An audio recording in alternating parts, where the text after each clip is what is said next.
kamu tidak bisa jadi pemain bola. Kehidupan kamu tidak akan sejahtera. Itu orang saya marah kan? Zaman itu sudah melihat bahwa sepak bola itu tidak tidak. memberi harapan. Oke. Ayah saya cuma apa? Supir bajai. Serbu gitu kan. Jadi itulah masa kecil yang indah buat saya dan yang memberikan warna ya.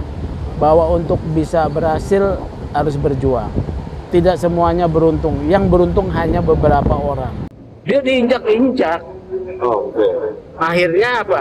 Saya lepaskan dua orang ini, saya tendang yang satu sedang injak-injak. Dia jatuh, saya dikeroyok 4 orang. Ada penggusuran, itulah yang merubah jalan hidup saya dan menuntun. Selain merubah, menuntun pada jalan yang benar.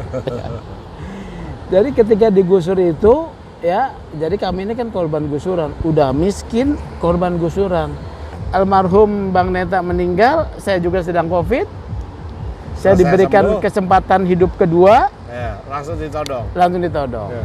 Menyediakan diri ya untuk membela mereka. Bukan persoalan Anda akan menang. Tapi berada di samping orang-orang yang tertindas itu adalah dalam iman saya ya, dalam iman saya itu adalah layanan yang tertinggi di dalam pengabdian kepada Tuhan ya. Yuk kawan-kawan, saya kedatangan Pak Toro ke Pangandaran. Dia cerita buat channel Cocomeo. Cocomeo ini akan menggarap topik-topik tentang hukum, politik, sepak bola, dan musik. Luar biasa ya, 4 bidang yang sangat menarik dan sangat dinamis. Jangan lupa nonton Cocomeo channel.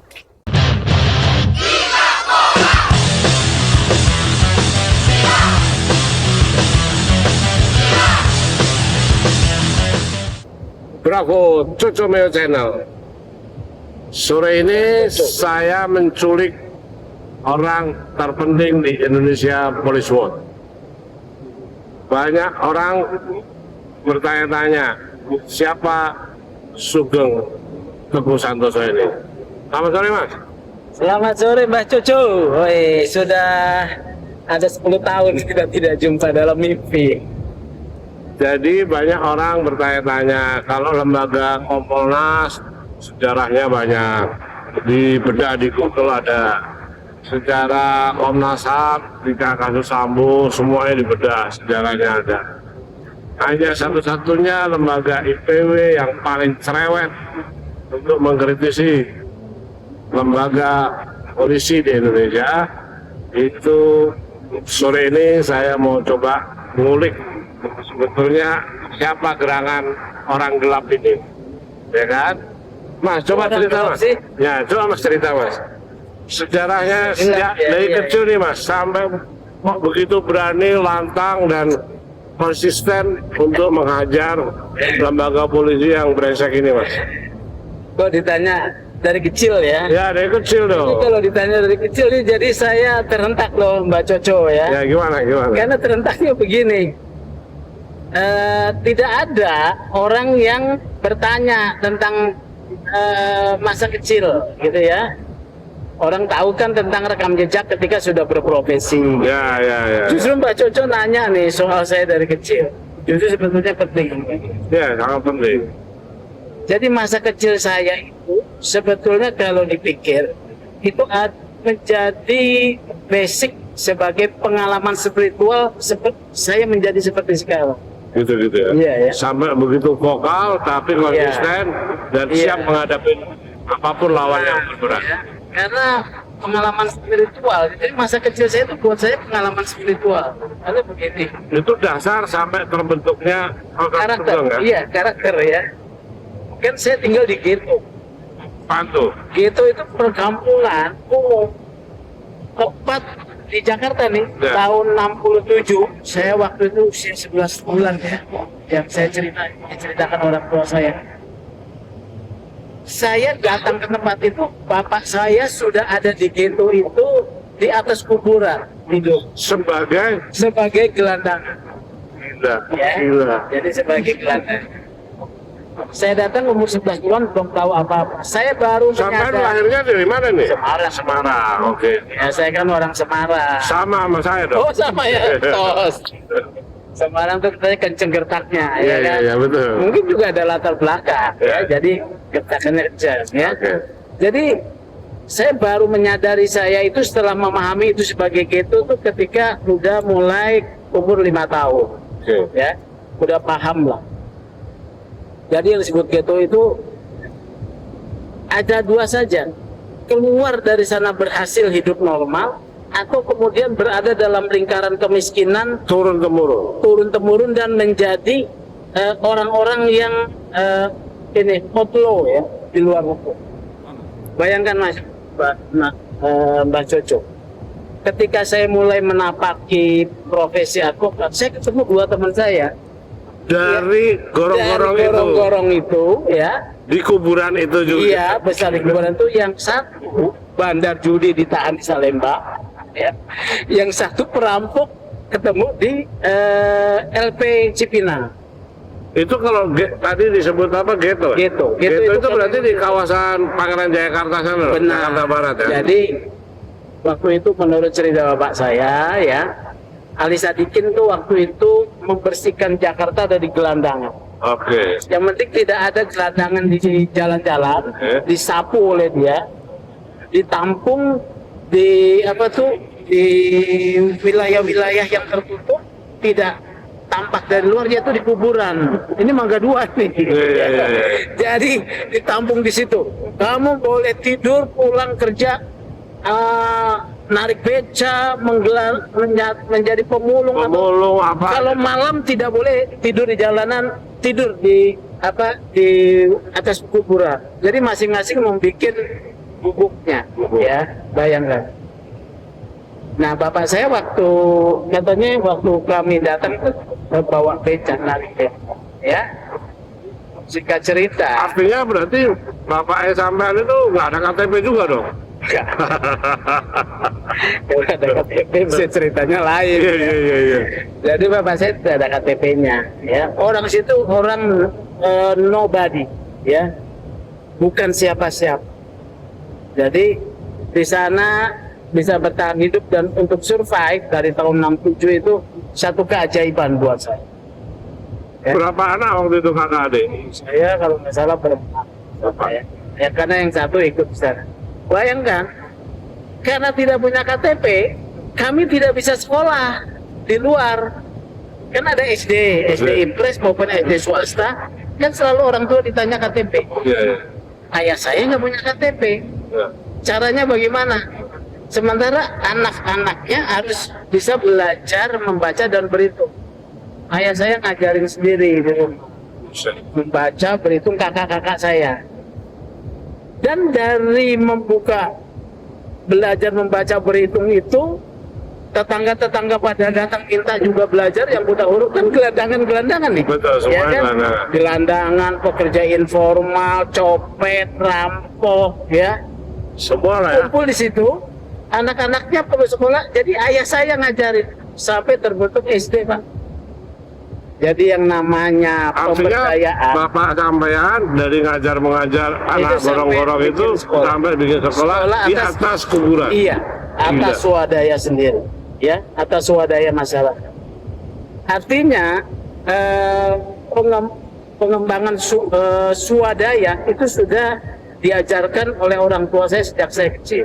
Nah, ya, berdikari, ya, mandiri, percaya pada kekuatan diri, dibangun dari saya kecil. Sampai bisa lulus sampai SMA di situ juga. Enggak, di situ hanya SD kelas 5. Buset, nah kelas 6 ini. Karena kan nggak ada izinnya sekolah. Oke. Bagaimana mau bisa ujian? Iya, iya, iya. Jadi yang penting kita mendapatkan ada rapor. Nanti begitu dapat rapor, atas dasar rapor ini identitas untuk mendaftar di sekolah yang lain di luar. Maupun kelas 6 SD Iya. atau kelas 1 SMA, SMP. Enggak dong, kelas 6 SD dong. SD. Karena di sana hanya kelas 5. Jadi bapak saya membangun dengan teman-temannya, 2 orang guru, ya, satu Pak Mulyono, satu Pak Joko Jayusworo, ya. Waduh, yang namanya Pak Joko galaknya bukan main. Oh. kakak saya itu walaupun anak kawannya pendiri sekolah dikeplak kepalanya dan nggak berani kita ngadu, ya. Sama Benny Murdani galak mana waktu zaman itu? Kalau Pak Joko, Oke. kalau Benny nempel enggak kan lotot doang sama Betul. tembak. Jadi gitu loh ya. Jadi pemberdayaan ya, apa? Kepercayaan membangun kekuatan di atas kaki sendiri itu dari kecil sudah ditumbuhkan. Saya juga bingung ya. Setelah saya dewasa ini saya berpikir bapak saya itu ya, karena dia tidak pernah menceritakan tentang dia siapa.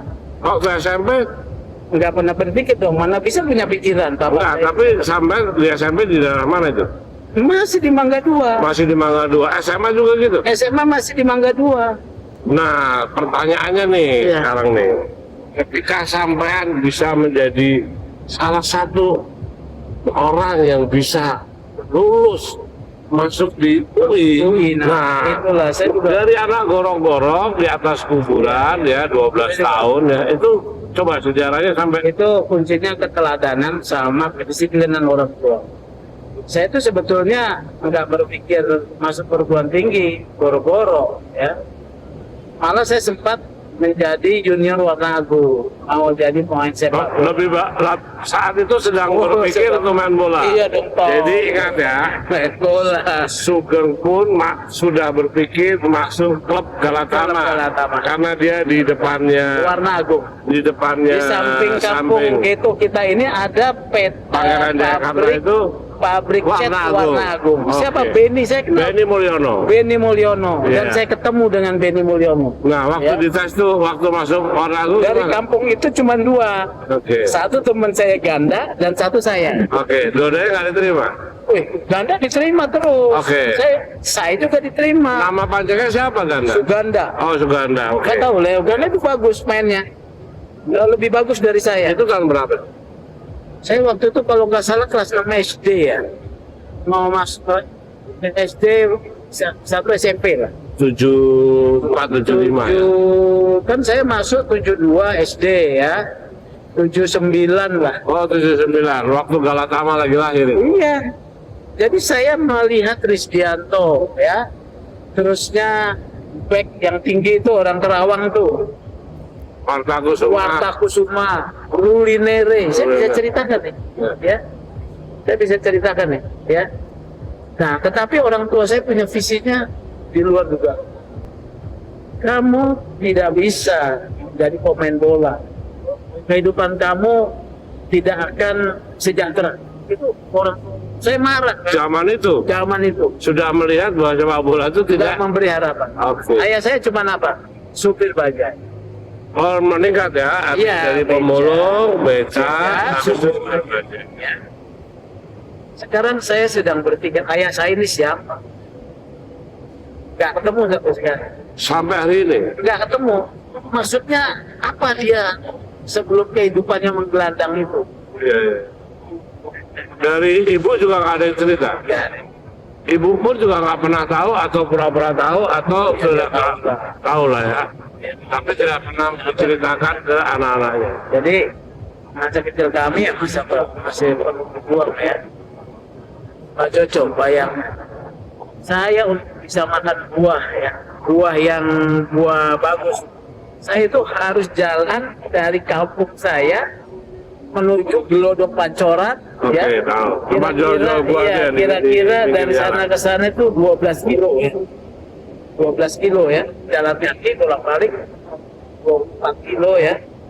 Untuk mencari buah. Mencari buah yang sudah afkir di keranjang-keranjang sampah. Biasanya begitu ya, seminggu Ya, sudah nggak ya. bagus, Ditaruh. disingkirin, Kan taruh. dulu nggak ada ini jus. Dulu belum ada jus.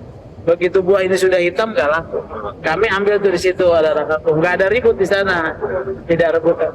Pertarungannya tuh di jalan. Oke. Waktu kami bawa.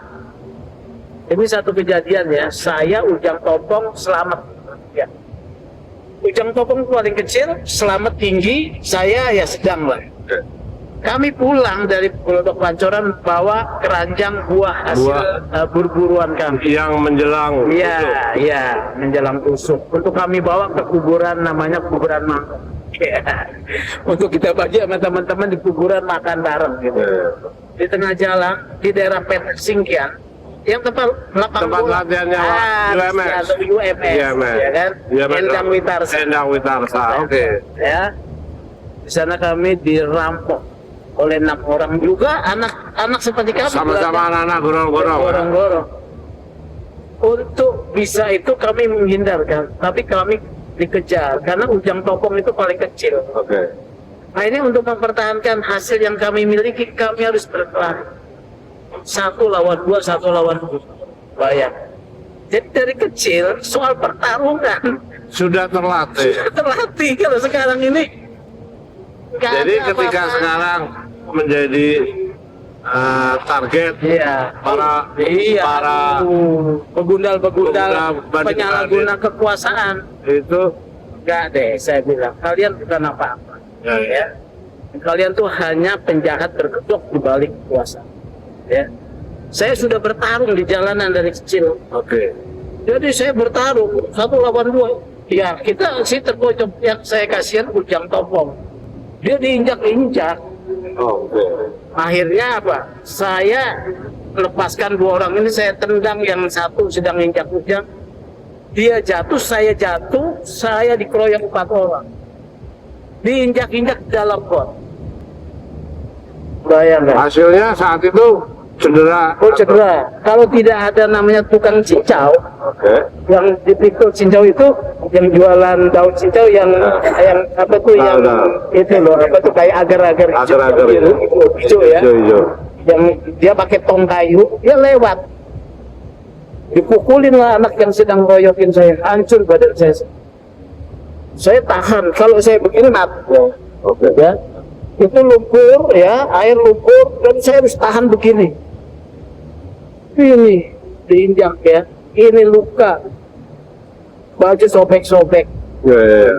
Itu salah satu perjalanan Mas Sugeng menjadi saat ini. Iya, jadi saya punya pengalaman.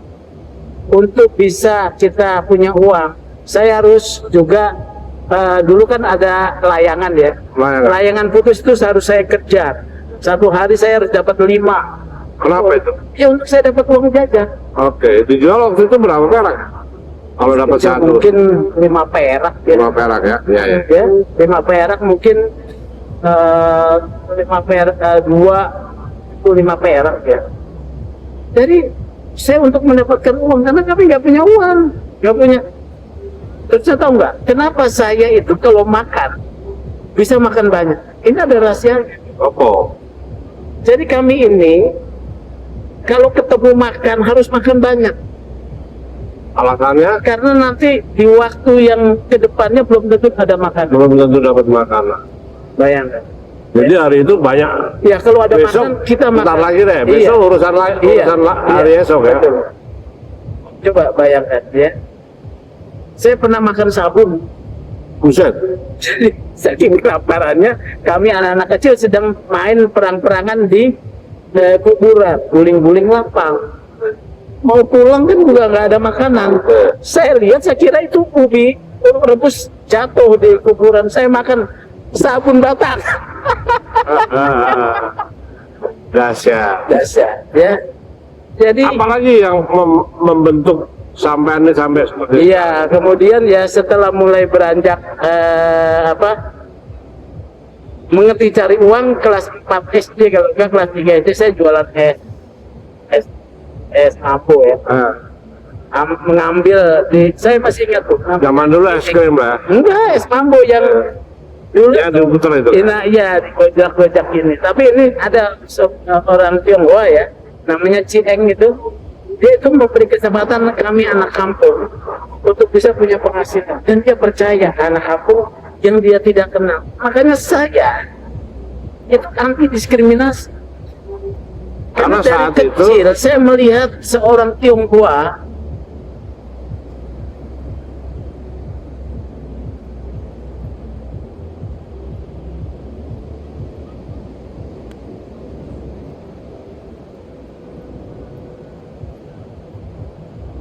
sorry, itu Tommy Channel.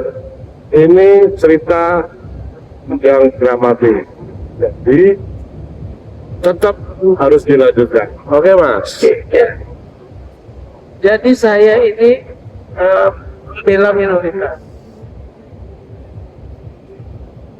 Jadi saya punya pengalaman, makanya saya bilang masa kecil saya itu bagaikan satu pengalaman spiritual ya, kalau dipandang sekarang. Nah, saya mulai mendapatkan uang nyata itu tetap itu karena seorang namanya Cieng ya. Dia seorang Tionghoa yang mempercayai anak kampung seperti saya diserahkan satu termos dengan isi esnya untuk dijual ya. Jadi karena saya itu sekolahnya siang itu dijual, kemudian nanti kembali lagi saya bawa. Habis terus tuh ya. Habis ya. Kalau saya pikir sekarang, kenapa orang itu percaya gitu kan? Padahal nggak tahu anak Nggak siapa. tahu, anak antah berantah ya. Saya hanya direkomendasi oleh satu orang juga, seorang Tionghoa juga. Namanya teman saya, teman SD saya namanya Ali Santosi. Saya masih ingat sampai sekarang. Dialah yang membawa saya kepada Cieng untuk saya bisa dipercaya pegang jualan es, jualannya ya, termos itu ya. termos itu. Bagaimana kalau seorang termos dijual oleh saya, anak kampung yang tidak jelas antah berantah dijual untuk kemudian dipakai poya-poya. Nah, mengenang itu makanya saya membela mereka, orang-orang minoritas ini ya, orang-orang yang dibilang Cina lah segala macam. Mereka pejuang, kecuali memang bandit-bandit yang BLBI ya. Kemudian yang kemudian menindas rakyat, ya saya lawan. Yang sekarang oligarki Iya, juga. mengatur republik ini dengan uangnya ya. Siapapun. Karena saya itu bukan siapa-siapa. Kalau bukan Tuhan yang memimpin ya. Saya kemudian bisa sekolah, bisa kuliah ya. Nah, kan orang tua nggak boleh main bola. Saya padahal waktu itu oleh Pak Beni Mulyono, entah dari siapa, dikasih uang saku untuk sudah dikasih uang saku ya. Zaman waduh, saya juga dahsyat. begitu. Iya. Saya di Jakarta di Betawi Jaya Iya. sama Johnny Wong ya sebagai manajer. Pulang sudah dikasih uang saku. Kan anak kampung kan bangga. Betul. Tapi orang tua saya yang tidak, kamu harus sekolah. Wah, visinya benar-benar. Akhirnya saya kan ya sudah nurut sama orang tua. Bantu orang tua, manggul beras, makanya badan saya kan kokoh ya. Karena ibu saya jualan. Jadi belanja pasar pada usia kelas 2 SMA itu saya sudah kuat manggul karung 50 kilo ya. 50 kilo. Itu dari ibu ya? Ibu jualan. Jadi membantu jualan kelontongan. Setelah kampung ghetto itu berkembang makin padat, ibu kemudian jualan. Itu kalau kuburan bong ya? Atau Bukan, itu kuburan campur-campur ya. Ini ada pokoknya lucu semua nih. orang di situ. Semua orang. Makanya dulu itu lebih toleran sebetulnya. Di situ ada orang Tionghoa, di situ yang Muslim pasti banyak, di situ juga ada orang Kristen, Katolik, Buddha, iya. Hindu, semuanya di situ. Nah, yang paling senang kami anak-anak kampung itu kalau ada orang Tionghoa dimakamkan. Oke. Karena selalu ada sesaji, iya kan? Banyak. Ayam, buah-buahan. Nah, kami nunggu tuh. Itu momen yang kami tunggu. Ya. Untuk apa? Kami serbu, gitu. Ya. Ya serbu, gitu kan. Jadi itulah masa kecil yang indah buat saya dan yang memberikan warna, ya. Bahwa untuk bisa berhasil harus berjuang. Tidak semuanya beruntung. Yang beruntung hanya beberapa orang. Ada yang bisa menjadi tentara, tapi sedih teman saya itu pulang dari Timur sudah meninggal karena menjadi korban pertempuran ya. Waktu itu banyak yang mau jadi tentara dari kampung itu karena kan memang kami biasanya berkelahi ya, jadi jagoan-jagoan lah. Tapi orang tua saya heran, memerintahkan kami sekolah. Nah, kemudian saya singkat kata masuklah saya Fakultas Hukum UI ya. Kenapa sampai dari lulus SMA tiba-tiba tertarik jadi mahasiswa di UI lagi ya? Ya, di zaman itu ada juga nggak gampang. Ya. Terus pilihannya kenapa di hukum? Kalau atau karena orang tua, bukan. atau pacar, atau Ya. siapa? Jadi gini ya, di tahun 84 saya waktu itu kelas 2 SMA ya. itu ada penggusuran di wilayah kami. Di Pangeran Jayakarta itu. Iya, ya. Ada penggusuran, itulah yang merubah jalan hidup saya dan menuntun. Selain merubah, menuntun pada jalan yang benar. Jadi ketika digusur itu, ya, jadi kami ini kan korban gusuran, udah miskin, korban gusuran. Maka kredo saya, ya, orang miskin adalah saudara-saudara. Ya, aku adalah mereka. Ya, jadi begitu ya. Nah, waktu itu saya itu jago di 2 bidang, matematika, ya, dan fisika. Jadi cita-citanya jadi sama Paspal dong. Paspal. Cita-citanya jadi tukang insinyur, Iya, kan? Sastra listrik atau sastra mesin? Komputer waktu itu. Kita mau komputer kan sedang lagi baru-barunya tuh. Tapi melihat penggusuran saya bertanya-tanya, ini kalau digusur siapa yang bela? Nah, adalah seorang advokat kan waktu itu ingat nggak terkenal pos kota yang ada si apa tuh ya, yang pakai belangkon doyok, ya. Itu terkenal. Jadi sebetulnya baca pos kota tuh karena doyok.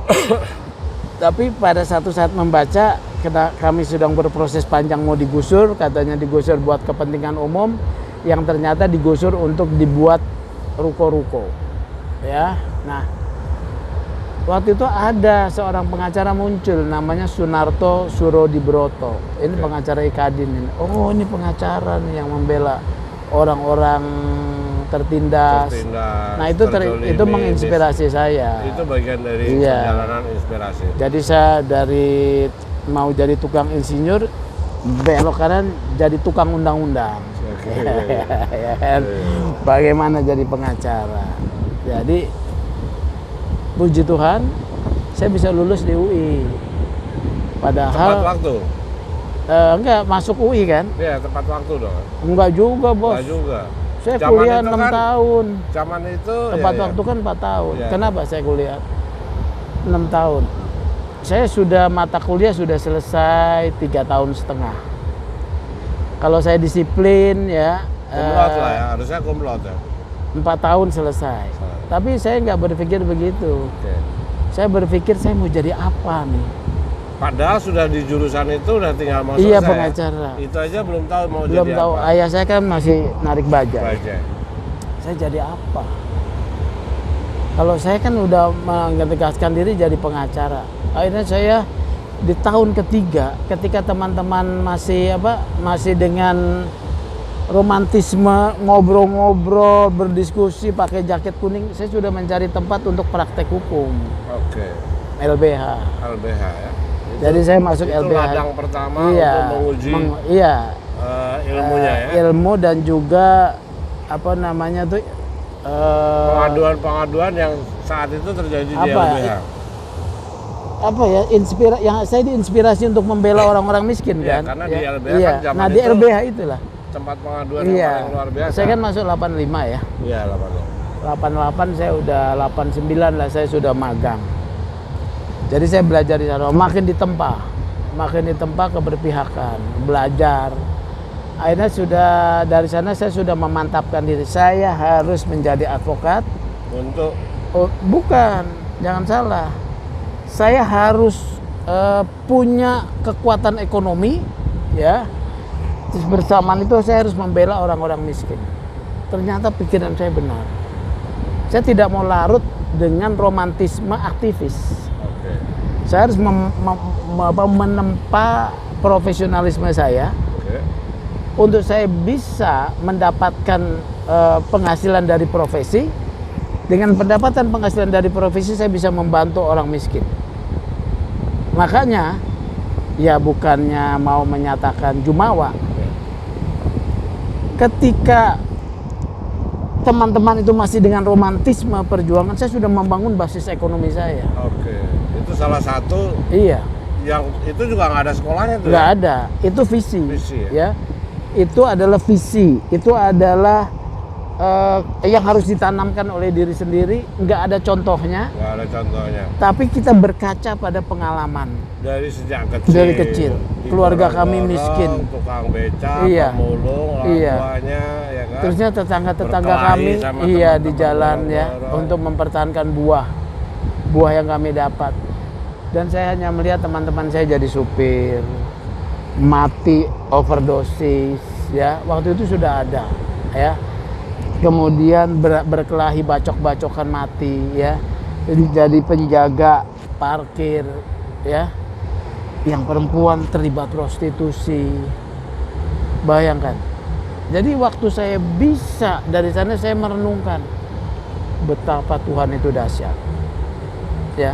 Menuntun Mas Menuntun Sugeng saya, iya. untuk tetap konsisten Ya. dan tujuan Berhasil utamanya, dalam profesi, ya. tujuannya adalah membantu Iya. sebanyak mungkin Iya. orang kecil. Makanya. Itu Ada nggak nih. bisa saya lepaskan tuh. 34 tahun loh saya lakukan loh sampai hari ini, Mbak Coco. Nah, dari perjalanan Sugeng sebagai pengacara, Ya. tantangan terbesar, terberat, dan juga membahayakan diri sendiri itu saat membela apa saja, di mana saja, dan apa saja peristiwa yang begitu Banyak ya. berat. Banyak ya. Ya, ambil 1-2 lah. Jadi mungkin sedikit pengacara yang masuk wilayah-wilayah konflik. Oke. Ada ya. Saya masuk Poso 2003 ketika konflik. 2003-2004. Saya masuk Aceh ketika DOM. Oke. Ya. Ketika Pengadilan Negeri Lok Sumawe dibakar, saya ada di sana. Saya juga ada di sana. Gitu ya. Iya. Waduh. Lagi ada zaman saya yang meliput bola di sana. Iya ya. Kemudian Papua ya. Karena memang wilayah Papua itu wilayah di mana rakyatnya dimiskinkan. Mereka memiliki Dibodohin ibunya terus. dibodohin, mereka pemilik bumi yang adalah ibunya diperkosa, anak-anaknya ditindas. Ini kan ketidakadilan berganda-ganda. Makanya jiwa saya selalu berpihak pada yang tertindas, ya. Perspektif saya adalah tidak apa kalah, ya. Tapi orang-orang tertindas harus diberikan satu penghormatan kemanusiaannya. Ada orang yang berdiri di sampingnya untuk memberikan tepukan bahwa ada yang membantu dia. Sampai kapanpun. Iya. Makanya itu sikap hati saya, gitu ya. Saya tidak silau dengan saya perlu uang dan ingin mencari duit banyak. Tapi saya tidak silau menggadaikan idealisme dengan tawaran uang. Saya banyak menangani lah kasus-kasus berat lah dulu ya, waktu Orde Baru lah ya. Segala macam kasus 27 Juli segala macam itu saya udah terlibat membela tokoh-tokoh mahasiswa yang ditangkap di zaman Orde Baru. Oke. Pamret, Front Aksi Mahasiswa Front Aksi Mahasiswa untuk Demokrasi ya. Kemudian Pemberadelan Tempo sebagai advokat muda saya waktu itu ikut-ikut belajar membela ya. Di zaman Jadi, itu rejim Orde Baru Soeharto ya, lah ya. Orde Baru ya. Nah, jadi itu pengalaman.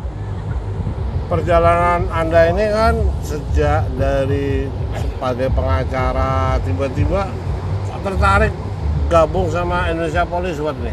Gimana nih? Apa yang menjadi latar belakang kuat sampai tertarik di situ? Nah, IPW nih saya sebetulnya nggak pernah menyangka nih Mbak Coco ya jebur ke sini karena kan nggak paham. Tapi kan Mbak Coco mengalami mungkin ya. Saya berteman itu berusaha menjaga hubungan dengan setia, ya, dengan setia. Bahkan tanpa reserve ya. Misalnya, contohnya dengan Bang Neta kan. Bang Neta kan entah saya lupa perkenalannya di mana, tapi dia, saya ingat saya 2013. Iya, bareng minta sama- tolong ya. Dari 2013 Itu Bang ada Neta saya tuh kan. ada ya. Kita iya. ketemu di rumah makan Padang di veteran Maka belakang. itu ya, jadi Bang Neta meminta menangani temennya. Dari situ saya menangani terus temennya Bang Neta siapapun, ada uangnya tidak ada uangnya, saya temenin aja termasuk Mbak Coco. Ya, nyaris tersangka. Nyaris tersangka Tersangka. sebagai pengacara. Pengacara, Top. ya kan. Jadi saya tidak tahu mengapa tiba-tiba tercebur karena Mbak Coco dan juga Pak Sekjen memilih saya. Iya. Jawab dong, kenapa memilih? Saya kan Iya. nggak tahu. Saya hampir mati waktu itu ya. COVID. Pak almarhum Bang Neta meninggal, saya juga sedang COVID. saya diberikan kesempatan hidup kedua, Ya, langsung ditodong. langsung ditodong, Ya. ya kan? Iya. Jadi buat saya itu hidup kedua itu satu kesempatan yang berlipat ganda lagi untuk bisa membela melayani manusia-manusia, gitu ya. Ya jadi ditunjuk. Tadinya saya tolak, tapi ngotot ya, lo nggak masuk gang, ini nggak akan berlanjut, ya udah tak terima. Siapa takut? Ternyata sekarang saya mau dikerjain sama Dirkrimsus. Iya. Jadi tantangan-tantangan ke depan nih, Iya. sebagai ketua IPW, Cocomeo Channel menyarankan jangan pernah surut, jangan pernah takut Oh iya. untuk membela sebanyak mungkin kebenaran masyarakat bawah yang sudah dijalankan sejak kecil. Kira-kira apa pesan Mas Sugeng untuk Cocomeo Channel dan untuk masyarakat oligarki yang sekarang sepertinya sewenang-wenang? Jadi gini ya, praktek kehidupan politik kita ini buruk, ya. Praktek kehidupan politik kita ini buruk. Karena buruknya praktek kehidupan politik, keputusan-keputusan politik itu akan berimplikasi banyak merugikan rakyat banyak, khususnya orang-orang bawah. Nah, dibutuhkan orang-orang profesional ya yang mau memahami amanat penderitaan rakyatnya dan menyediakan diri ya untuk membela mereka. Bukan persoalan Anda akan menang, tapi berada di samping orang-orang yang tertindas itu adalah dalam iman saya ya, dalam iman saya itu adalah layanan yang tertinggi di dalam pengabdian kepada Tuhan ya. Karena di sana kita akan menyuarakan suara-suara kebenaran dan keadilan. Anda akan kalah. Anda akan kalah ya pada waktu-waktu tertentu, tapi mereka tidak akan pernah bisa mengalahkan yang namanya suara keadilan kebenaran. Tidak akan kalah. Hati mereka yang pertama adalah terserang bahwa mereka sedang menindas orang. Kalau hati mereka gelap ya, biar urusan Tuhan yang membukakan kesadaran pada mereka. Lawan terus ya. Jangan menyerah. Kalau cuma di penjara dipidana itu mah kecil. Resiko terberat di dalam hidup ini, ancaman terberat hanya kematian.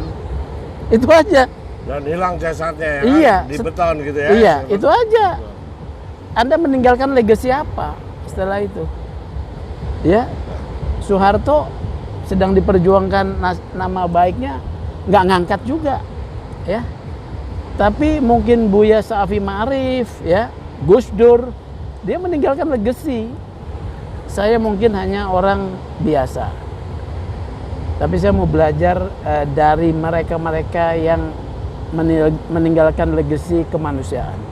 Begitu, Pak. Itu salah satu ya? Iya. Atau itu yang terpenting ya? Itu terpenting. Terpenting. Memanusiakan manusia.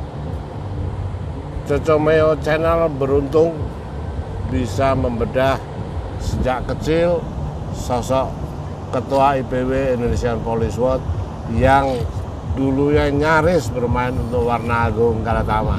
Iya. Adios Cocomeo Channel. Cocomeo Channel.